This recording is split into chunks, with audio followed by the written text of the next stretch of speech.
everybody, welcome back. I am going to be telling you today the best books that I read in 2016. Now, I was considering doing a top 10 of 2016 or a top 16 of 2016, but I only came up with 6 books that I really wanted to talk to you about.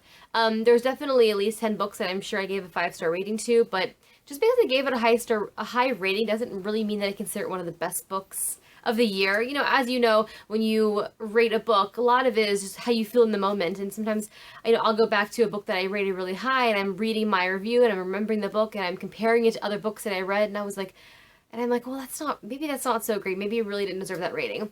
And likewise, there's probably several books in here in my pile that I may have only given a 4 or 4.5 to, but for whatever reason, it has stuck with me all year.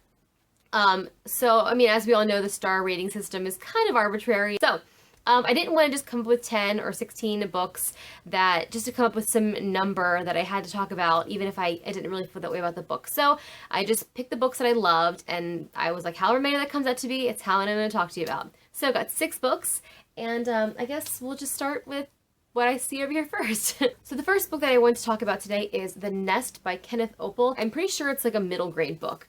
It's illustrated by John Klassen, who I love. He has this really dark aesthetic. Any book that he illustrates for is always kind of really dark, very gloomy, very Tim Burton-esque.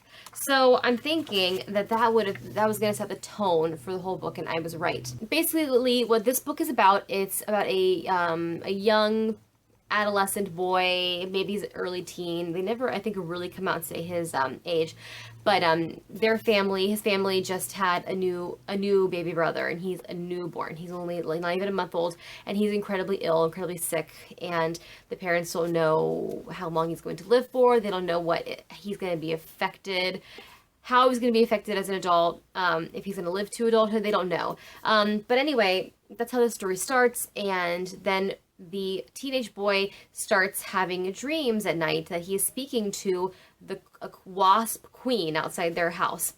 And the wasp queen is telling him that we will fix your baby brother and we will help your family. And it sort of becomes a really dark, be careful what you wish for type situation. It's very much like Coraline meets Labyrinth, like with David Bowie. It's dark and gritty, and it made me very emotional. I think a lot of it is because it's very personal to me. I have a young daughter that has some medical problems, and nothing as serious as the infant in this story, but it just reminded me a lot of what things we went through when she was a baby, how we felt, how I feel sometimes even now still. So it really felt like a personal novel to me. All right, the next book on the list is Into the Forest by Jean Hegland. This also is a very short book, and it's like 2 sisters who have to survive in this post-apocalyptic kind of world. Society has fallen for the most part. It really captures the relationships of these 2 sisters, and how they take care of each other, things that happen that make survival really difficult. And I really think that Jean Hegland had a really great knack of making the 2 sisters seem that they're from the same family, but also distinct enough that they're 2 separate people. It makes me want to run off and live in a little log cabin in the woods and drink tea and learn how to garden and live off the land and be sustainable. Like, it really inspired me to live like a different kind of life, which, I'm not moving into a cabin in the woods anytime soon. But it was just so atmospheric and well written. I don't want to give too much else about their plot away, because that would just be spoilers for the rest of the story. So, Into the Forest by Jean Hegland. Next book on the list, I've talked about several times before. It's The Hours by Michael Cunningham. It was made into a film a few years ago. It tells the story of 3 different women living in different eras in America, and how their stories are linked in several themes. This book really covers important topics like death, depression, illness, womanhood, femininity, and your place in your community, your place in your society, in your country. So it was really powerful. The language was beautiful. There were passages that were just gorgeous. So it just was very deep and very moving, and I read it very quickly. And it's also a very beautiful film. I'd recommend the movie also. both of those mediums are great. So, The Hours by Michael Cunningham. The next one I'm going to discuss is Station 11 by Emily St. John Mandel. Same theme as all the other books that I talked about. Pretty quick to get through. Language is beautiful. This follows a touring theater troupe.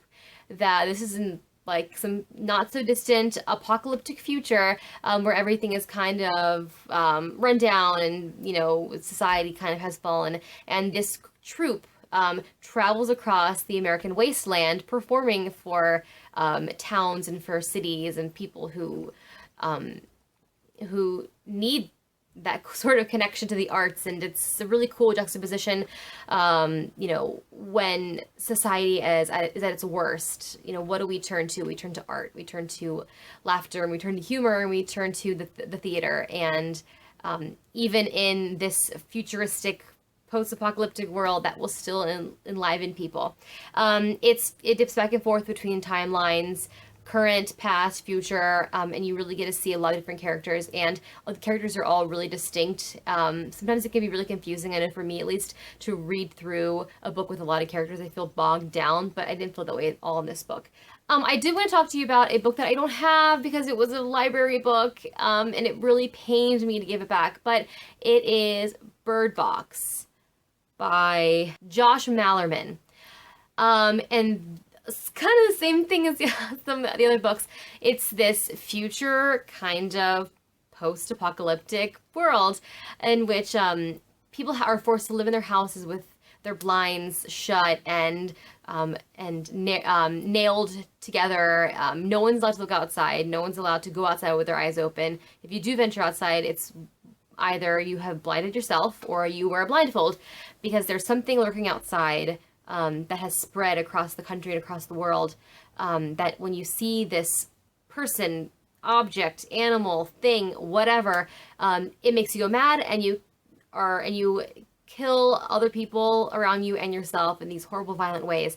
And so nobody knows what this thing is, what they're looking for, so they are forced to live shut in and isolated, and have to learn to use their other senses. There's whole passages in the book where characters are outside trying to get someplace, and they have to do it without their eyes. It also tells the story of a mom with two young children who have to cross 20 miles down a river blindfolded for sanctuary. And it is so tense and so gripping and so compelling. I was reading this book at the speed of light. I had to know what was going to happen, and there were definitely passages where I was on the edge of my seat, heart thumping, and I want to get a copy of this book to have, because I know that I will reread it sometime. The next book to talk about should come as absolutely no surprise to anybody. It is Head Full of Ghosts by Paul Tremblay. I read this at the beginning of the year, and it was one of the scariest books I've ever read. It is about a young girl, I think she's 14, and she starts exhibiting signs of early onset schizophrenia. And so her family is trying to treat her. And then somewhere along the lines, one member of the family gets it in their heads that maybe this is something more spiritual, something that involves the church. Maybe she is possessed, and maybe she needs an exorcism. So there's two different forces in the family. There's a science-based force and a faith-based force, trying both ways to treat their daughter, who's becoming incredibly sick and incredibly ill and disturbing and unsafe to be around. This book was gripping and scary, and my leg and my knee were like shaking as I was reading it because I was so anxious. This I read incredibly fast. I just read it in one day. And when I wasn't reading it, I was wanting to read it. If I was busy or had to work or had to make dinner, I was just anxious until I could read it again. It is fast moving. It has a killer twist ending that's so disturbing, but really good. And as you can see, you probably can't, it is endorsed by Stephen King. So if it's endorsed by Stephen King, it's for me. And the last book that I want to share with you today is House of Sand and Fog by Andre Dubus III. This book is one of the best books that I've ever read this year or any year. It follows two groups of people. It follows an Iranian family who has moved to the United States, and it follows a woman who, through some political issue in the city hall, she finds her house has been auctioned off, literally from under her feet, like while she's still living in it. And this family moves in. And so it flip-flops over this house. Who is the rightful owner of this house? And things explode and become insane. And it's funny as you're reading it when all these issues arriving over a stupid house. Like, I had to remind myself at the very end of the book, whenever all the stuff that ended up happened, this is all over a house, and it just exploded in this crazy finale. These characters were so well realized. I was positive that this author had some sort of Iranian background because he hadn't handled this Iranian family so perfectly well. The language, the culture, the way they speak to each other, the system of the government. Like, he just seemed like he knew so much, but when I found out he was just a white guy named Andre, like, I was amazed that he was able to really touch into a completely different culture, and at least through my lens and what I'm able to have read, it sounded very authentic. So just the fact that he was able to grasp that is so impressive. So except for Bird Box, these are the books that I read in 2016 that I deemed the best of the year. I'm so excited. I think I had a really, really great reading year. And I am really excited to see what 2017 is going to bring. I think I've read some amazing books this year, so hopefully I have just as many, if not more, great books to share with you in 2017. With that being said, I hope you guys have a wonderful new year. I hope you guys have a fun and safe holiday, and I will see you in January. Take care, guys. Bye.